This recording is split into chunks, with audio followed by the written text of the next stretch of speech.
On today's episode, we're going to talk about the Bengals loss to the Rams, Super Bowl 56. We're going to talk about the offense, defense, and then we'll also maybe briefly tease towards the future and into next season. Let's get into it.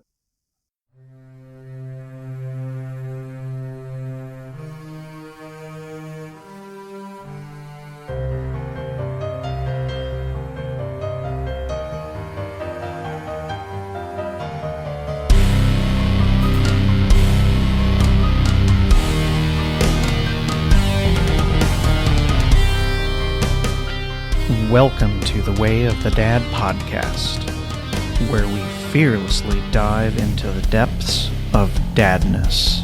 If you like what you are hearing, please share the podcast and give it a review on the platform where you listen. Thank you.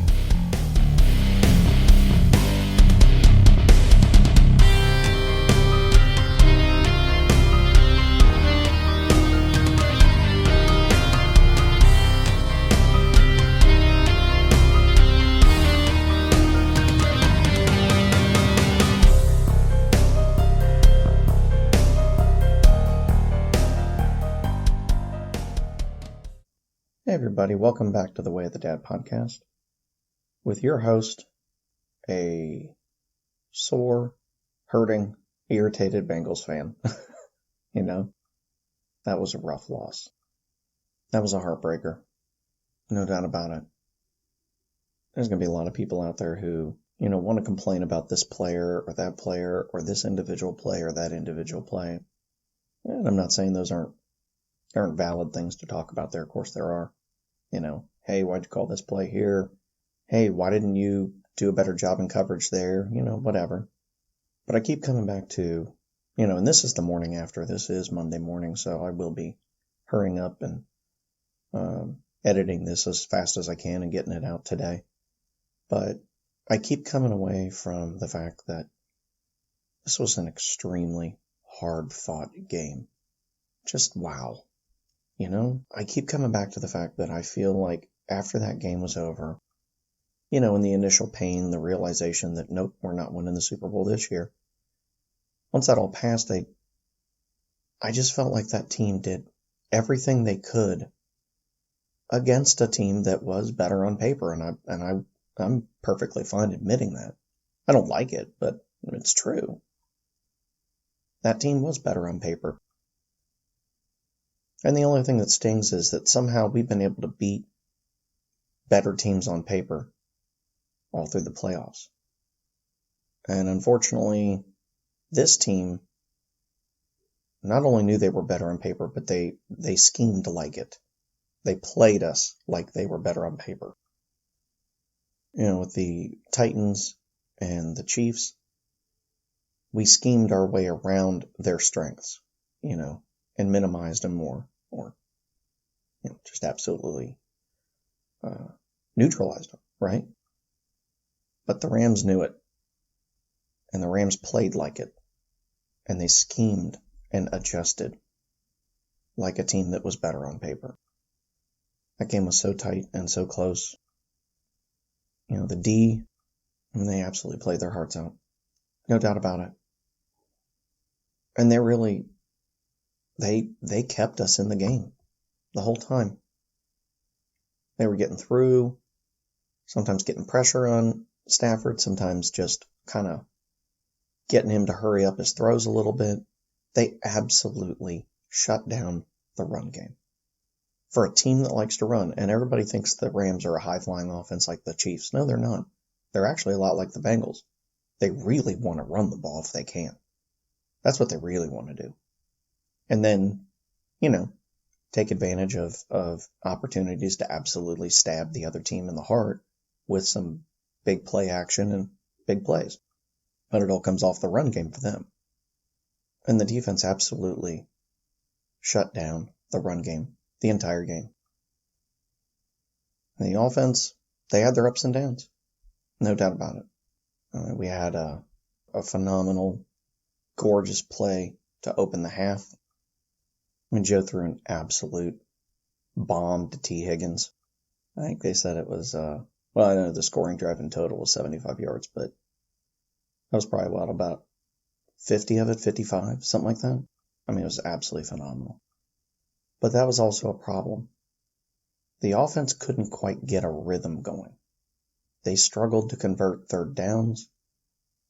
They struggled to get short yardage downs. There was just too many plays left out on the field on the offense.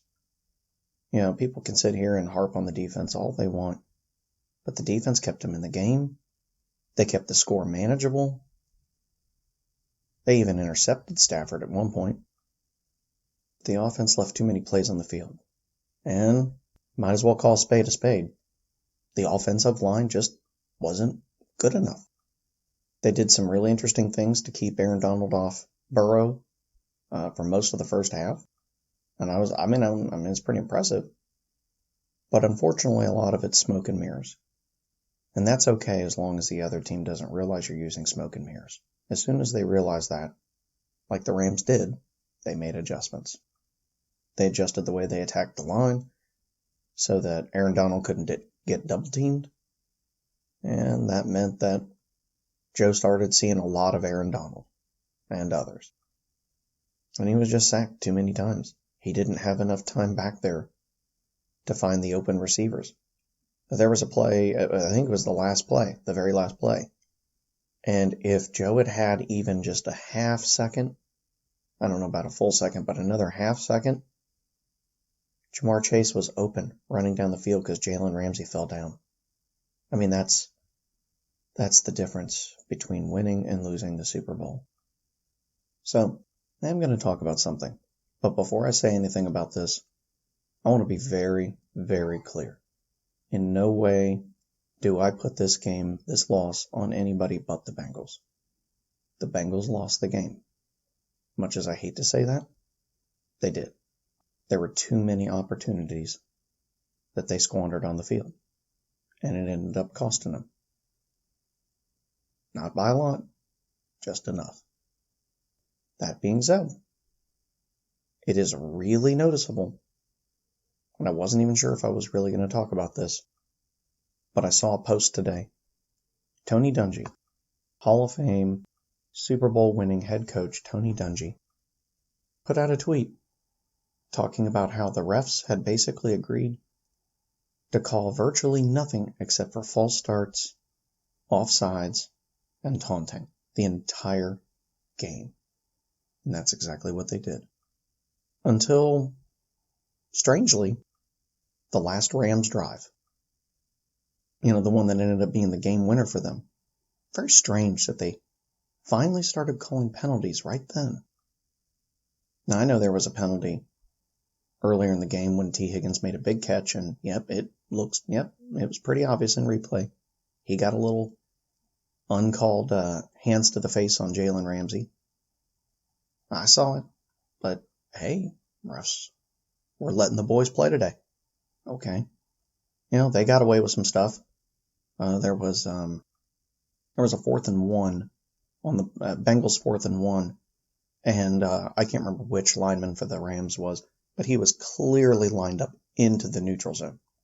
He was distinctly farther ahead than all of his other linemen. I guess they didn't want to call that.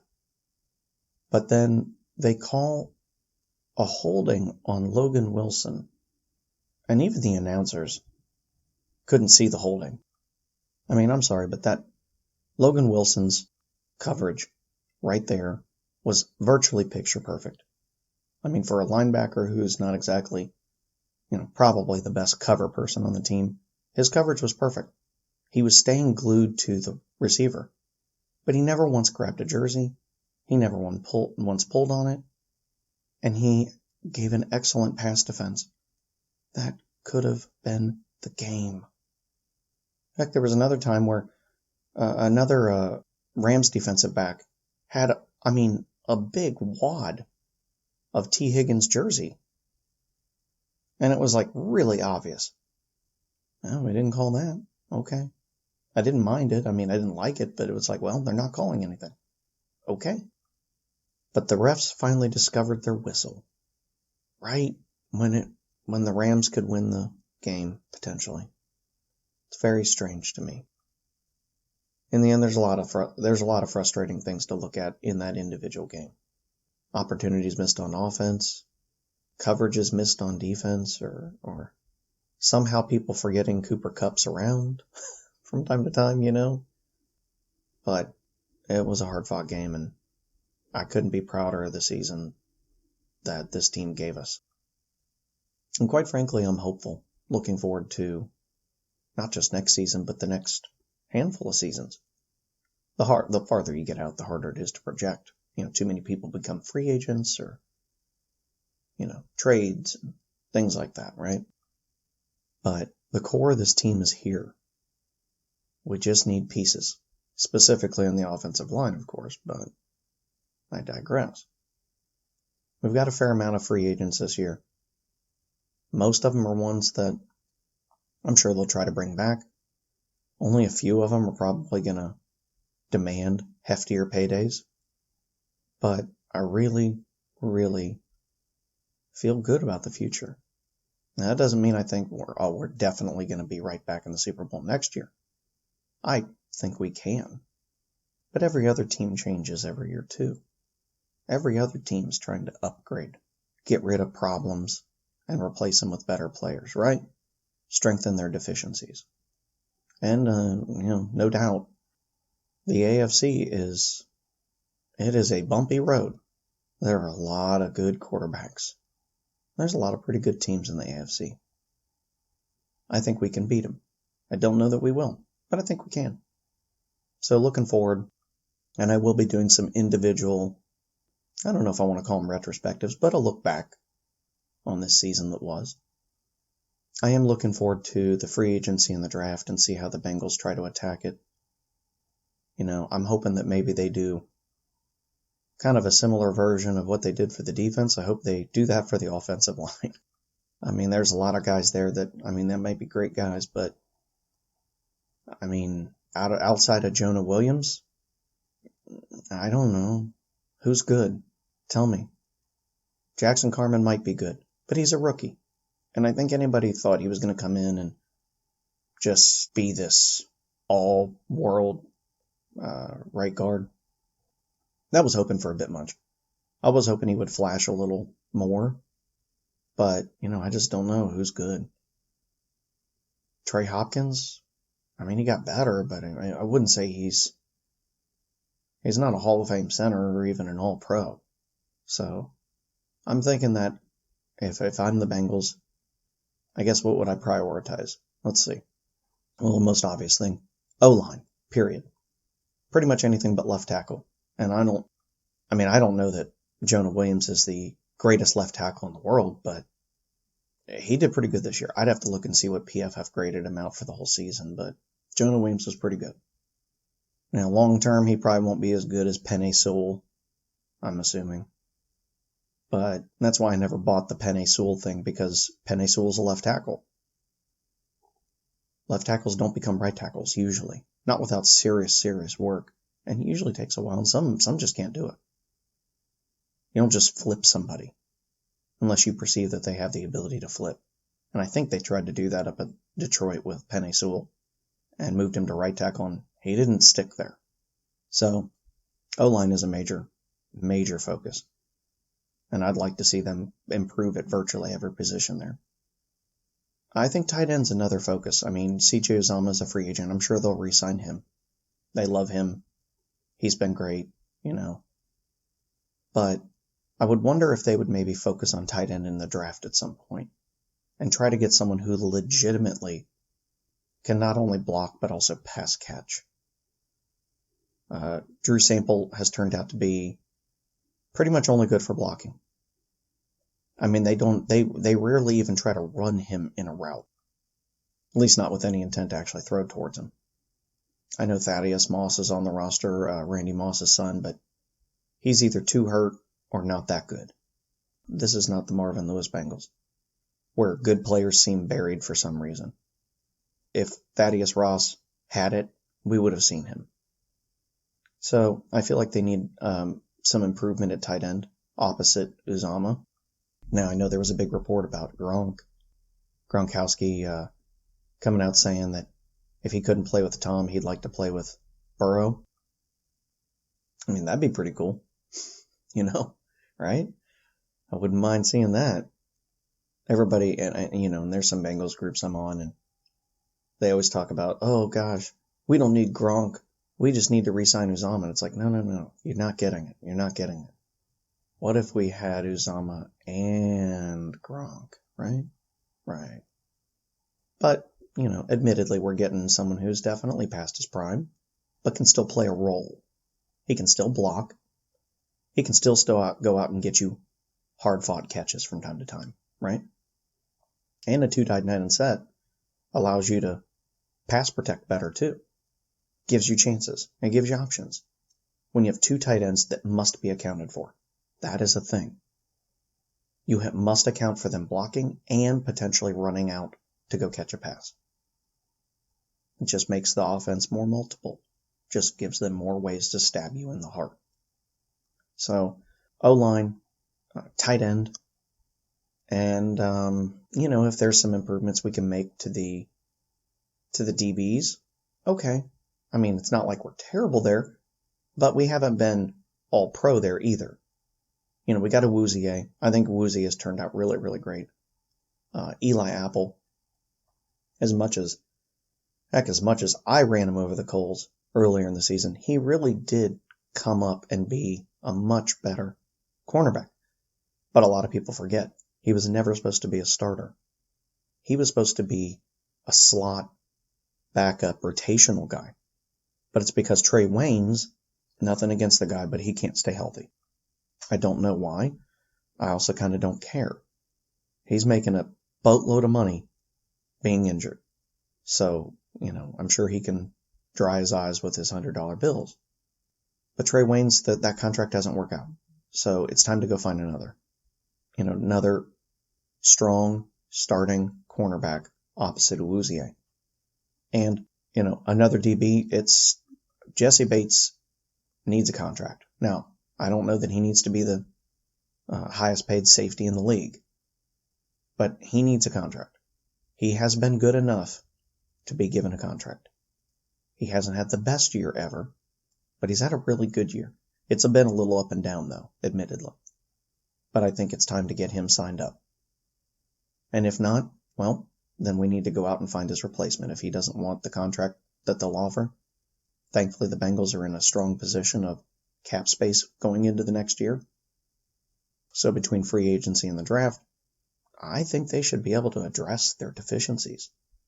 I mean, we need a right tackle, we need guards, maybe a center, and we need depth for when someone goes down. Riley Reif was not bad, but he was also a 1-year option. I don't know if they're going to give him a long-term contract. I don't know why they would. He wasn't a franchise right tackle. He's better than Cedric Ogbuehi and, other chump change that kept starting at right tackle before. So I'm looking forward to the draft. I'm looking forward to free agency. I will sit down and do some kind of retrospectives on the team. I enjoy talking about the team, and this season has been, besides this last game, it's been an absolute gift because nobody expected them to be here. Not me included, by the way. I expected us to be better than 4 and 12 last year. I knew we'd be better than that. I don't think I would have believed you if you said we were going to the Super Bowl. So I really feel like the Bengals are ascendant. And I think we should all feel good about that. So anyway, as always, I'd love to hear your comments, feedback, whatever. Reach out to me, wayofthedadpodcast@gmail.com. Message me through Facebook. You can respond to any, you can respond, or you can put some comments on the YouTube or Rumble pages, whatever you like. But I'd love to hear what your thoughts are, and I'm sure with a game like this, people have thoughts. Everybody does. While it's not a great day to be a Bengals fan today, I actually kind of think it is. We didn't win, but this was a heck of a season. So Who Day, and that's going to wrap it up. Until next time, take care and have a great day.